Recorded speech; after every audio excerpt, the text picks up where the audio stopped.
Do you know this man? Well, I'm sure you do. His name is FISTON Mayele, and apparently Kaizer Chiefs wanted to sign this player. No, correction. They did not want to sign this player. They were offered this player according to Laduma. And every time I say Laduma, just know, take that with a pinch of salt because, well, their reputation is not so great. But anyway, according to them, they are saying that Kaizer Chiefs were offered this guy by the name of FISTON Mayele, and they were like, nah, we will pass. Because 2 years ago or 3 years ago, they deemed him to be too old, which is funny because he was 28 and now he's 30 and they want him. But then again, this person insider says that, hey, Kaizer Chiefs do not regret taking that decision to not sign FISTON Mayele. Why is that? Well, that's because right now they want more experienced players. And I can kind of believe that part because look at the squad that Kaizer Chiefs has. Right wing, we have Duba right now playing in that position. Who comes in for Duba? Mfundo Vilakazi, who plays as our 10, Tutusi Shabalala, who plays as a 6, Samkelo Zwane. So there is a lot of young players in that squad, and you might see why they might say, hey, actually, we need to add some experienced players. But if we talk about FISTON Mayele, there's obviously a big elephant in the room that we must talk about, which is the fact that he is currently flying for pyramids. He's scoring goals for fun. He's eating goals for fun. He's also assisting. He's doing all of these things, which makes him, yes, you guessed it, a very important player for his team, which means it's not going to be easy for Kaizer Chiefs to buy him because his contract also expires in 2026. And you know what happens when you are scoring goals? The amount of money that the team that wants you wants to, or not wants you, the team that wants you would have to pay you would be much higher. Hope I said that correctly. Which means also it costs Chiefs a lot in terms of not just acquiring him, but also paying him. So the question is, does Kaizer Chiefs in the first place have the 1.2 million euros, if you change it to South African rands, 22 million rands to go out and buy a player like FISTON Mayele? Now, I said this when we were talking about Faisal Salum yesterday that, hey, things have kind of changed since Nabi, so we might see deals that we did not expect to see happen.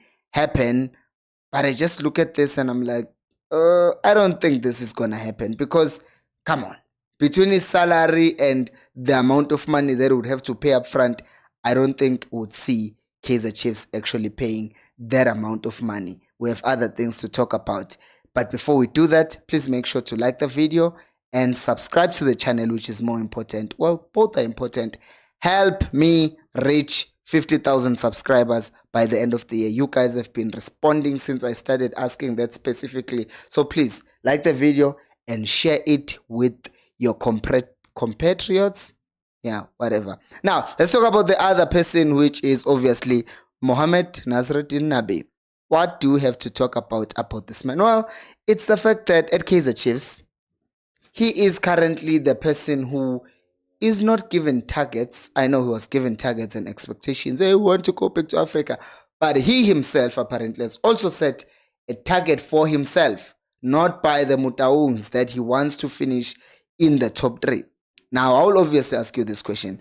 Do you think that Kaizer Chiefs can actually get a top 3 finish? Because, let's talk about it, because there is this thing that is happening, or that usually happens when teams play in the Champions League or Confederations Cup, whatever, Confederations of African Football, which is happening with Stellenbosch, Orlando Pirates, and Mamelodi Sundowns. All of those 3 teams are playing in Africa, right? They're playing there, and that kind of gives Kaizer Chiefs an edge. Because if you look at Orlando Pirates, they just played yesterday against SuperSport United. They are playing again on Friday, which means they have games coming in thick and fast. And if you look at Pirates specifically, their squad is not that, I forgot the word. They do not have squad depth. So if you compare Orlando Pirates and Sundowns, for one, Sundowns is much more, has a deeper squad, right? But if you look at Pirates, they don't, which means they will be overusing the few players that they have, which means they might end up sacrificing the league for the Champions League if they do progress, or even if they don't progress, the kind of destruction of the Champions League for the next 3 to 4 months will be good enough to kind of give Kaizer Chiefs an edge. Not to say that Chiefs wouldn't beat them in any case, even without the Champions League, because right now we're playing better football in any case. But there's also just that added thing of, hey, by the way, top 3 might just be a thing. Could we actually potentially finish second or first? Because also Sundowns are there. They just changed their coach.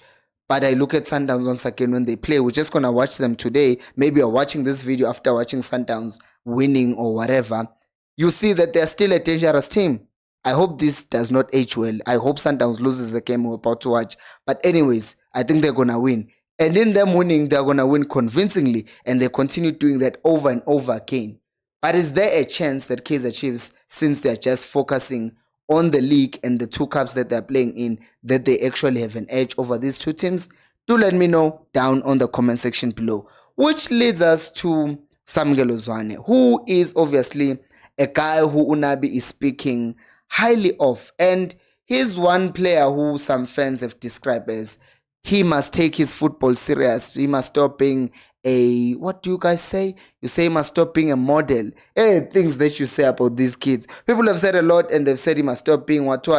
And what Nabi said after the game of Supersport reflects that there is growth on Samkelo Zwane's side, right? Because if you watch how Samkelo Zwane played against Mamelodi Sundowns, and watch how oh my goodness, what's happening with me? I'm saying, watch how Samkelo Zwane played against SuperSport United. How many passes that were unnecessary did he play? 0. How many times did he try to be fancy for no reason? He didn't. There is clearly growth. It shows that Nabi has sat down with the boy and said, listen, you have a technique, you can pass a good pass that's redundant, you can make a good pass without necessarily having to be fancy.